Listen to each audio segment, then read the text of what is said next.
Agar siz N8N dan foydalanmoqchi bo'lsangiz, siz unga oyiga kamida $24 to'lashingiz kerak. Bu videoda esa men sizga N8N dan bepulda bez limit ishlatishni o'rgataman. Biz esa buni N8N ni self hosting orqali qilamiz. Xo'p, self hosting N8N bu o'zi nima? Bu oddiy qilib aytganda sizning kompyuteringizga N8N ni brauzer orqali ishlatish. Unda sizda hech qanaqa limit bo'lmaydi, hamma funksiyalardan ham foydalana olasiz. Lekin uni bitta minusi bor, uni esa video davomida aytib o'taman. Uning uchun sizga birinchi kerak bo'ladigan narsa bu brauzerdan Dockerni o'zingizga skachat qilib olish. Uning uchun brauzerimizga Docker deb yozamiz. Mana shunaqa kit rasmda bo'ladi va birinchi chiqqan saytga kiramiz. Xo'p, bu saytdan esa biz Docker download Docker desktopni bosib, ustidan o'zingizga to'g'ri keladigan desktop versiyasini tanlab, o'zingizga yuklab olasiz. Xo'p, Dockerni ustanovka qilganingizdan keyin u sizga har qanaqa savollar berishi mumkin. U savollarga javob berib, registratsiyadan o'tib olasiz. Va registratsiyadan o'tib bo'lganingizdan keyin siz o'sha platformani, appni o'zini ichiga kirasiz va u xuddi shunaqa ko'rinishda bo'ladi. Endi esa bizani birinchi qiladigan ishimiz biz images qismiga o'tib, bu yerdan biz NetN ni o'zimizga yuklab olishimiz kerak.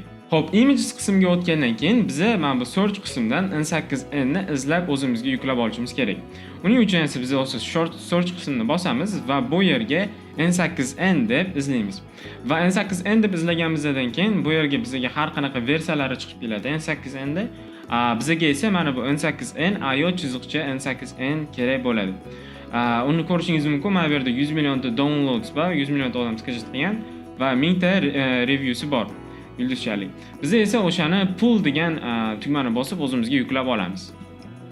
Va bu 3-4 minut vaqtni sizdan sarflaydi. Xo'p, bu skachat bo'ldi. Mana ko'rishingiz mumkin. Skachat bo'lgandan keyin sizga xuddi shunaqa ko'rinishda turadi. Endi siz nima qilishingiz kerak? Endi esa siz mana shu N8N uchun bitta papka ochishingiz kerak, ya'ni file papka ochishingiz kerak. Uning uchun siz o'sha o'zingiz xohlagan joyga yangi folder ochasiz va unga nom berasiz. Masalan, N8N container deb qo'yamiz. Bu nimaga? Buni maqsadi shundaki, sizda N8N da qiladigan hamma narsalaringiz mana shu papkaning ichida saqlanib qoladi. Xo'p, mana bu tayyor. Endi esa biz mana bu yerdagi run degan tugmani bosamiz. Ya'ni buni yurg'izamiz. Xo'p, bu bizani birdaniga yurg'izmaydi, chunki biz buni endi ustanovka qilganimiz uchun bizdan savollar beradi va savollarga javob berishimiz kerak. Xo'p, birinchi navbatda bizga container name berishimiz kerak. Ya'ni har bitta boya aytib o'tganimdek, har bitta yaratgan narsamiz, yaratgan workflowlarimiz saqlanib qoladigan joy. Biz unga container name beramiz. Keyin esa hostport. Hostport bu nima? Hostport bu masalan siz brauzerga kirganingizda qanaqa silka bilan sizni o'sha NetNingiz ochiladi. Biz bu yerga 5678 deb yozamiz, chunki NetNni o'zini porti 5678. Xo'p, keyin esa biz bu yerdan volume tanlaymiz. Volume esa qaysi bo'ladi? Boya biz esingizda bo'lsa papka ochdik. O'sha papkani bu yerdan tanlashimiz kerak. Xo'p, mana papkam select folder qilaman va container path. Container pathga siz /home/node yana /n8n deb yozasiz. Keyin esa siz bu yerda environment variables qo'shishingiz mumkin, lekin buni hozircha sizga maslahat bermayman, chunki kerak emas. Xo'p, buni shunaqa to'ldirib bo'lgandan keyin run degan tugmani yana qaytib bosamiz. Va bu esa xuddi mana bunaqa logs degan qismga o'tib, mana bunaqa ko'p sonli gaplar chiqadi va buni hozir bizning brauzerimizga run qilyapti, ya'ni yurg'izyapti.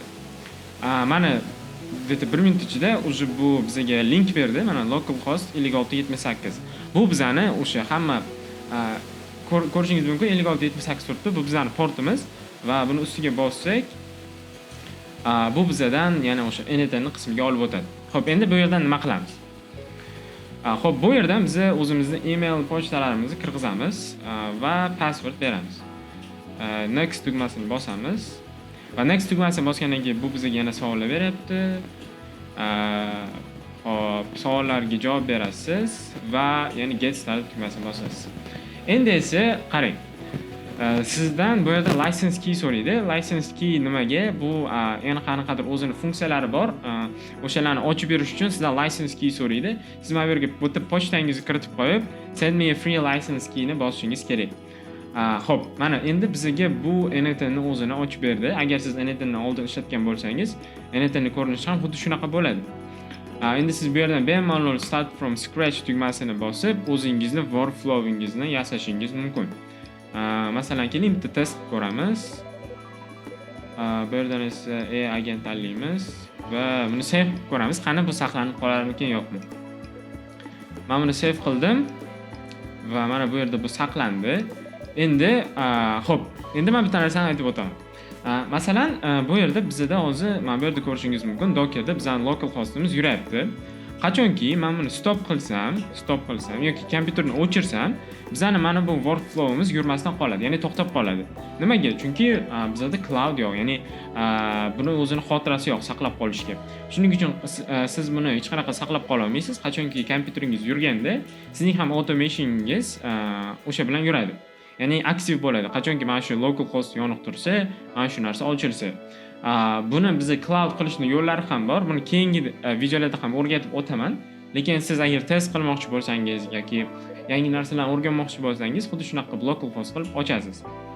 Xo'p, bu yerdan esa to'xtatish uchun mana bu yerdan o'zi stop degan tugmani bossangiz, bu bizani local hostimizni, ya'ni brauzerimizdagi NetN'ni to'xtatib beradi.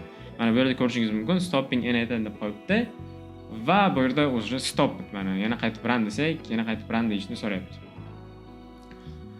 Xo'p, endi yana qaytadan run qilish uchun biz yana imagesdan run qilmaymiz-da.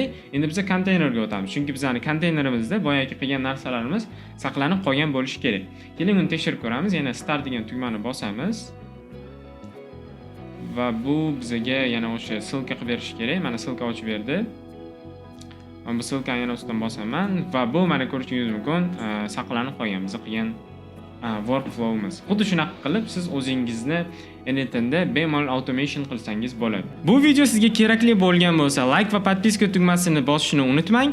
Agar sizga sun'iy intellekt qiziq bo'ladigan bo'lsa yoki yangi narsalarni o'rganmoqchi bo'lsangiz, bemalol kommentariy qoldiring va men keyingi videolarda xuddi o'shani video qilishga harakat qilaman. Xayr, salomat bo'ling.